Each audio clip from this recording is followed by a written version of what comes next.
The Texas A&M Today show is made possible thanks to Bryan-College Station.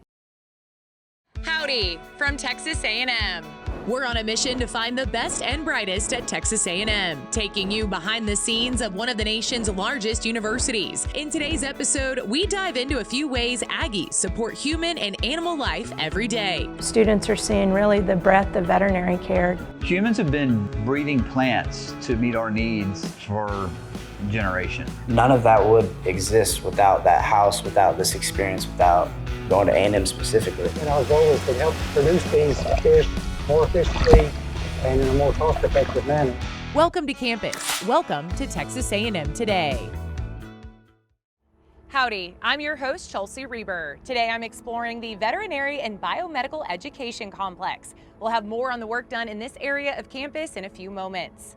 Sometimes new ideas are a remix of past ideas. Bryan-College Station used to be a tour stop for some of the greatest musical acts of the last century. That's not the case anymore, but the music scene is growing once again thanks to Aggie musicians like Surfaces and big events drawing talent back to the area. There's nothing quite like seeing a great concert. Same could be said for a great play or a great performance of any kind. For me, it was always music. To see performers that you admire and to share that room with them for just a little while, to me is a special thing.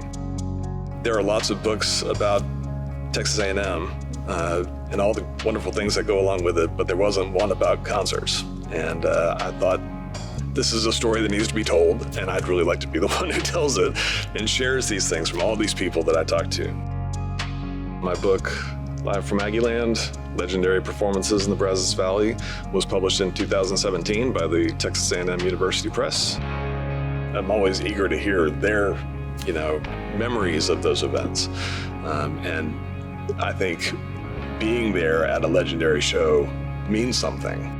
It means something to have been here for the last moment of Garth Brooks' world tour. And it means something to be here to see Elvis when he wasn't yet known as Elvis. Johnny Cash and Nat King Cole and Willie Nelson and R.E.M. and the Ramones and all these names. It's an impressive history. I think it adds to sort of the cultural fabric here.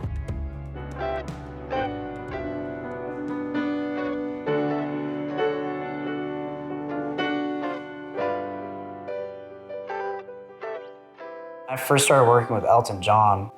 One of the first things he said, he knew where I was going to college. He's like, "Oh yeah, Colin, you go to Texas A&M, right?" I'm like, "Yeah." How do you know that?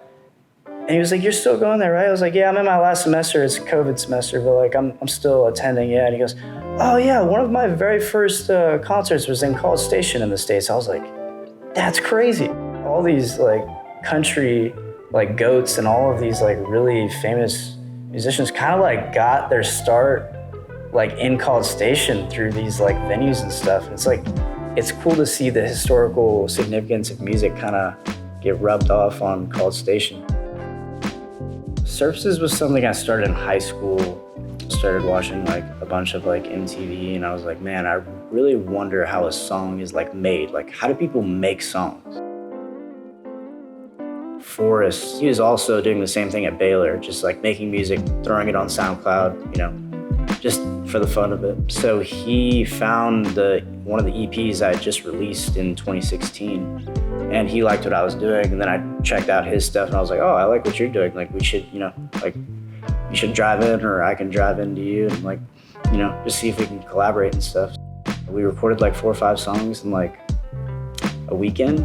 And at that point, it was more than just a collaboration. I was like, would you just want to step in and be the male lead of Surfaces and, help me write songs and help produce and stuff? And, history from there.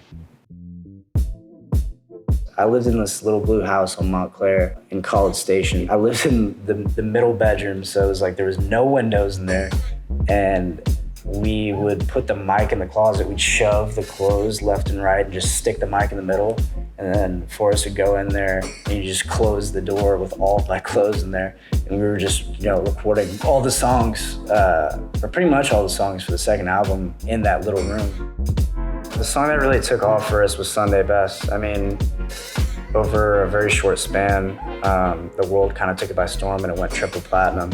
And I think it's over like 2 or 3 billion streams, which is like kind of unfathomable to think about. I passed that house and I'm like, man, the amount of memories that are in that house, and like that album wouldn't have got made if it wasn't for that house. That song, or all those songs, like we had probably recorded like 20, 30 songs in that house. Like none of that would exist without that house, without this experience, without me going to college, going to A&M specifically. I think it's great that current students are in bands and playing around town, and it's great that there are venues that focus on local music and not just bringing in sort of regional acts. That's a big part of what makes the local music scene happen. It's not just Garth Brooks coming to town. It's shows that happen every week or weekend.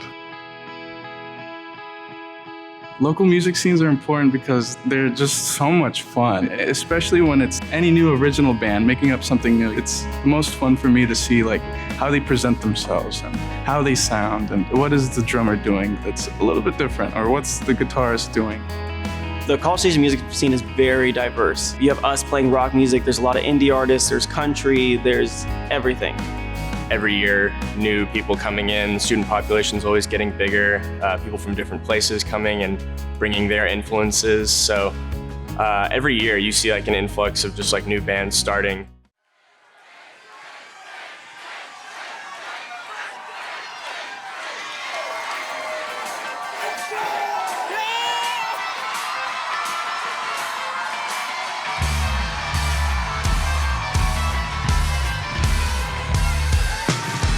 We all met through Fish Camp. I posted on Snapchat, who wants to start a band, seems cool. At the time I was a kid bassist, so I'd only had a year of experience under my belt. I didn't really know what I was getting myself into, but it's really worked out since then. What separates Kitsch is that the concerts are kind of a whole experience. You have to actually put in energy and we'll give it back. It's just, it's very high energy for all of us. We all get off stage and we're sweating like crazy because we just want to give everything we got.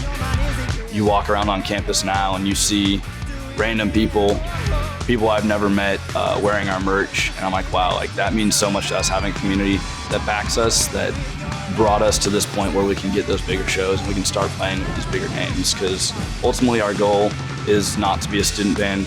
We want to get out there, get out of our hometown and try to make a difference, try to get our music in people's ears, try to have people in other towns and other countries even listen to our stuff, and that starts here in College Station. Aggie Land is a special kind of place. Artists make memories here. Garth Brooks remembered his positive experience when he played here in the early 90s, when he was looking for a place to end his world tour in 1998. The friendliness of Aggie Land means a lot, and means that those artists come back. We can go back and we just look back at who was here in the past and what did they bring and what was that like. It is fun to look at that and be like, oh, we can do that. Like, if we did it then, we can do it now. Reed is a great test site for them to just kind of get a feel of what it's gonna really be like in a larger arena. And as they move on, the sheer number of seats in Kyle Field are what really set it apart and have made it something that people are really kind of eyeballing right now and like, what about doing a stadium tour? And there's so many stadium tours currently going around that we're starting to hear a little bit of buzz about Kyle Field. And what if we did one at Kyle Field? We're all working towards becoming more of a music scene, entertainment scene here in Bryan-College Station. All the music that's happening around and outside of Texas A&M, but in the community, is very exciting, because it just means we're vibrant and they're selling tickets, and our community wants it. We're laying the groundwork. We will see more special events. We're gonna see more entertainment on this campus. Just be patient, because it's coming. Colin's work recently made headlines in Aggie Land. He created the Aggie football team's new walkout song, which debuted this season. If you want to read more about Colin, head to the Texas A&M Today Show page on our website. He shared more about his musical journey and what he looks for in a song. As overfishing from the world's oceans remains a concern, how can the fishing industry provide enough fish to meet global demand? By looking inland with help from researchers, including here at Texas A&M.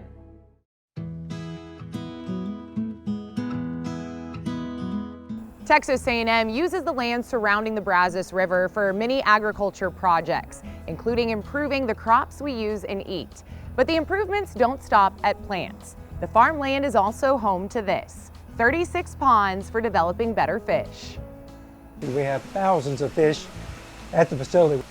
It's to support aquaculture production in the state of Texas, but it goes much beyond the state. Not all fish come from the ocean anymore. Aquaculture facilities around the globe efficiently and sustainably raise fish for your plates and fishing rods. But in the United States, we have a diverse industry where our goal is to help produce these fish more efficiently and in a more cost-effective manner. Catfish. Oh yeah, I can see a couple right here. There they are. Tilapia. They're also wanting to eat. Oh my gosh, that feels so weird. Delbert Gatlin and his team are supporting farmers and companies with research about America's most popular kinds of fish. But a lot of times our initial research will be done indoors.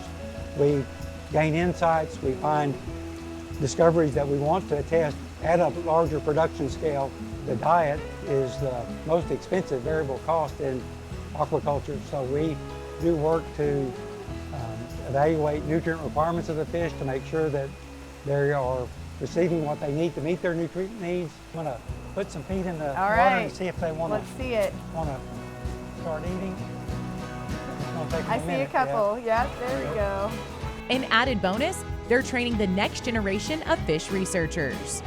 This facility has actually been in operation for 50 years. In the graduate students, I have 60 plus graduates that are located all over the world that are working in research agencies or for private companies, for feed mills, for commercial production facilities, and for federal agencies all over the United States. And so it's been rewarding to have such a network of former students. So next time you're out fishing, just remember, Texas A&M experts help make it all possible. I'm enthused to have students around me and to share the knowledge. Well, it's my passion. I really love what I do. It's a wonderful job. If you're curious what a fish expert recommends for dinner, Dr. Gatlin says he has many favorites, including halibut, salmon, and catfish. But his all-time favorite is bluefin tuna. Robotic arms date back centuries. Leonardo da Vinci created a robot that could wave its arms in 1495. 1769 saw a chess-playing arm built for a Habsburg empress. The first modern arm was made for spray painting in 1938. And robotic arms have been used on automotive assembly lines since the 1960s and in space since the 1980s. But Texas A&M AgriLife recently found a new purpose for the technology, and it could help change the game for our food supply.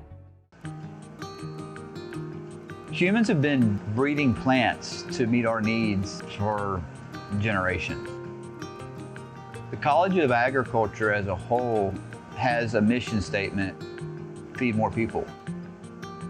We need to develop the technologies to keep up with the food demands. And so that's why we have to have proprietary technologies and infrastructure that support that. And so that's where this facility gives the researchers an opportunity to develop that. Most of these houses here we are replicating a summer afternoon. 14-hour days, 95 in the middle of the day. I'm trying to recreate what's happening in the field indoors year-round. Maybe the disease resistance is coming from the waxes that are on these plants. I mean, if you look at this plant, maybe it's a little bit waxier. You know, it's got a little more, we call it bloom or wax level. I am one of 2 corn breeders for the state of Texas. My overarching goal is to increase the economic and environmental sustainability of agriculture. The most effective way to do that is through plant breeding, so genetically improving the crop. We could really use this facility to do more of a deep dive into individual plants and look at how disease is affecting the plants. Just like some of us were a lot more susceptible to COVID than others, some of those plants are much more susceptible to northern cornleaf blight or leaf rust. Currently, in many greenhouses here at Texas A&M, you could walk in at any time and there will be an assembly line of students, grad students and undergrads with measuring tapes and scales taking data. The best that that team could do would be once a day. With this technology, we could take those same data points probably up to 6 times a day without ever stopping, without even disturbing the plant. We are the first one to use a robotic arm. So in every other facility in the United States, the plant is taken to a photo booth and the data points are taken. That limits the plant how big it can be because the booth is only a certain size. The second part of that is you're disturbing that plant by moving it. The robotic arms help us because the most laborious part of what we do is in measuring things. The robotic arms are set so that they can scan all these plants automatically. We think we can get hundreds of measurements from those scans. With this automated system, you know, the barrier for each measurement is, you know, almost zero. There's very little cost, both in terms of people's time or in terms of money. These are the exact same arms that you are seeing on the assembly lines in our automotive industry.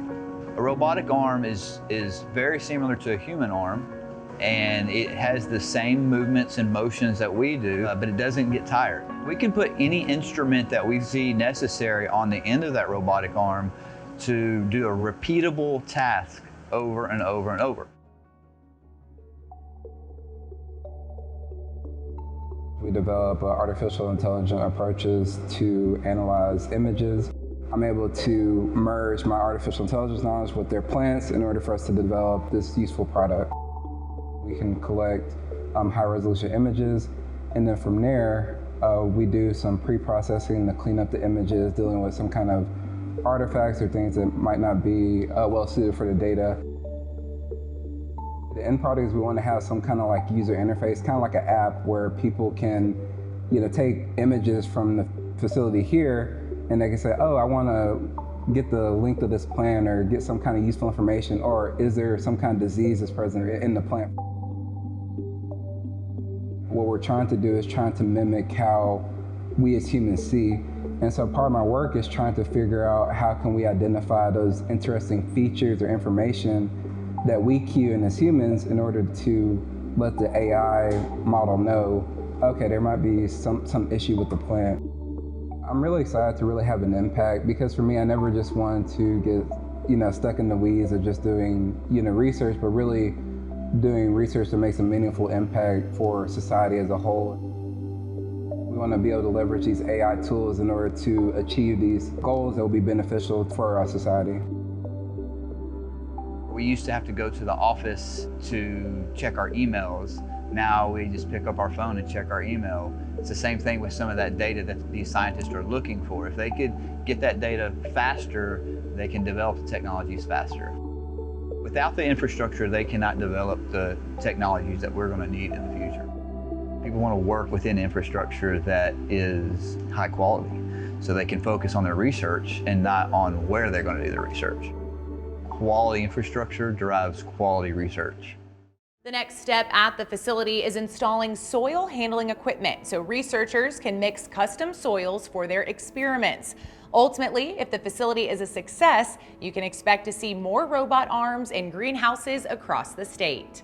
Now it's time for an Aggie fact. Because of A&M's world-famous vet school, we're home to more than 12,000 historic veterinary books and artifacts. That includes 3 of the topic's oldest and most famous writings. Perhaps the most well-known is a book published in 1528. It's the first printing of a book originally written on scrolls in the 5th century. Other famous items include the first printed book on horses from 1511 and a manuscript about war horses from 1440. Some of the best veterinary collections in the world have been sold to A&M, with sellers happily saying their books would be well cared for and still accessible to the public. Pets are family, and when they're hurt or sick, most of us will do anything for them. And there's no better place in the state for veterinary care than Texas A&M. For more than 100 years, Aggie veterinarians have handled the most specialized cases, treating your pets like their own. Their reputation is far-reaching, and to keep it strong, improvements are on the way.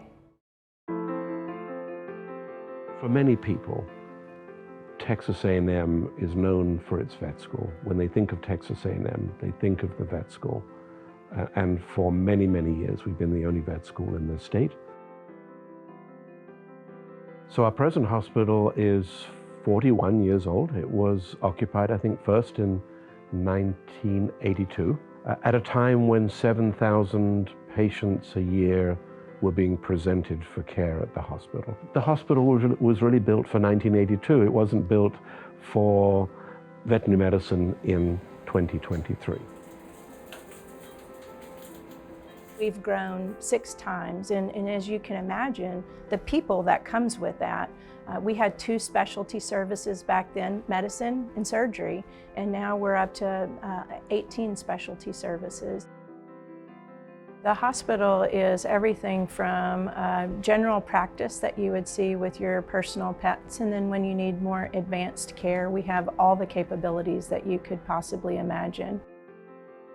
We're a tertiary care facility, which means that they've seen their regular veterinarian, their general practitioner, then oftentimes they get referred out to a specialist, and when that specialist is at a stopping point, then sometimes they come here for further care, things that they can't get anywhere else. Yeah, so blood clot's actually a pretty... We're a huge state, 30 million people, and we only accept 180 graduates a year. So the students that we get have had to jump through an enormous number of academic hoops and commitments to be able to get here. So our students truly are extraordinary. It's been wonderful to be able to have the caseload and kind of get primary hands-on experience where I'm getting to do stuff and I'm still learning about it, reading all the appropriate textbooks and everything, but still getting that practical hands-on experience. Their day consists of receiving patients, so we average about 70 to 100 appointments in this hospital a day, and students are an integral part of that. So they'll greet clients, they'll take histories, they'll do a preliminary physical exam on their patients, and then they'll come back and share that with the veterinarians and again kind of refine and fine-tune that plan to make sure that the students get good teaching value out of it. Then the real magic actually happens, whether it's lab work or x-rays or a surgical procedure or diagnostic procedure. Days are long and very busy, but I think that we are very fortunate here to have a very busy caseload where we have a lot of exposure to a variety of cases. We are still facing a lot of limitations. We often don't have enough exam rooms to accommodate our clients and our patients at times, and sometimes we're fighting over OR space and everything like that.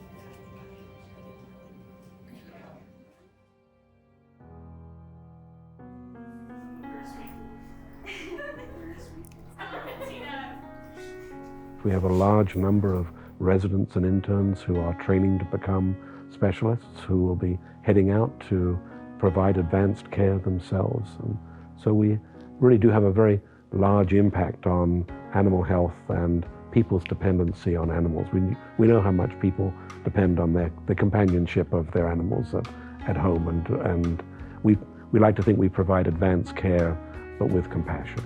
I grew up in a house full of animals, like most people who want to be veterinarians, and I had a little Barbie doctor play kit, and instead of playing doctor on my parents, I played veterinarian on all of the house full of animals that we had.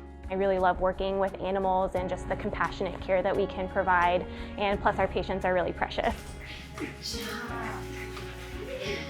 I've heard clients say, gosh, they treated my dog like it was their own, and I would say yes.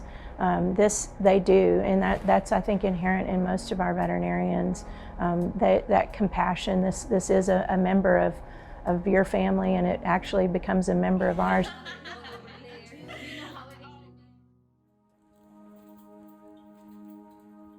Texas needs this hospital because we are the only teaching hospital in the state of Texas.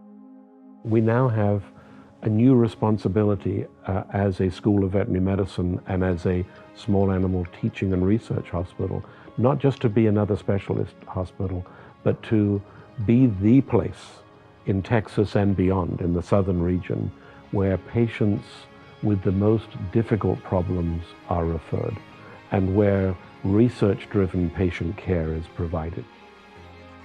The state sees the need, the university sees the need, donors see the need for this very unique project.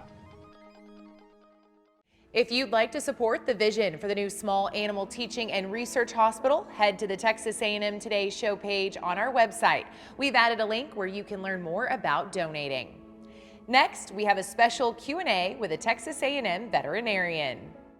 Today, I'm speaking with Dr. Lori Teller. She's a clinical professor in the School of Veterinary Medicine and Biomedical Sciences. And today, she is going to set the record straight on some myths about pets. Dr. Teller, thank you so much for being with us today. I'm really happy to be here. Thanks for having me. All right, let's get into these myths and see what is true and what is false. Dogs age 7 years for every human year. False. So dogs age much more rapidly than we even thought. We know at the end of their first year, they're somewhere between an older teenager and a young adult. And at the end of their second year, they're approaching early middle age. And then after that, it slows down some. And then it becomes dependent on the breed and the size of the dog. So bigger dogs age much more quickly than our smaller breed dogs. So the best thing to do is ask your veterinarian how old your dog would be in human years. Cats always land on their feet. False. So there's such a thing as high-rise syndrome. And so cats are amazing. They have what's called a riding reflex. And because they're so flexible, they can twist when they fall. But from certain heights, they can land on their sides or their backs, and they can cause a lot of damage or even die. So don't just trust that cat to land on its feet all the time. So I hope this one is true because I talk to my dog all the time. Dogs can understand a small amount of human language. True. So keep talking to your dog. They really kind of like the baby voice too. Dogs can learn language up to about what a 14-month to 2-year-old toddler could learn. So they have a really good capacity for learning very simple language and understanding what you're saying to them. Purring always means your cat is happy. I wish. So false. Purring can mean your cat is happy, but it is also a self-soothing mechanism. So cats that are in pain or anxious may purr to help soothe themselves. Dogs' mouths are clean. False. Dogs' mouths are gross. We're talking about animals that will clean out a litter box for you, that eat anything out of the yard. Dogs' mouths are full of bacteria, just like our mouths. And it's a different population of bacteria, so your dog can give you a big slurp on the cheek and you're gonna be fine, but they're not clean. Dr. Lori Teller, thank you so much for joining us today. Thanks for having me. It's been great. You can watch the full version of our conversation on our website. That's it for this episode of Texas A&M Today. You can watch all past episodes on pbs.org or our YouTube channel. Gig 'em.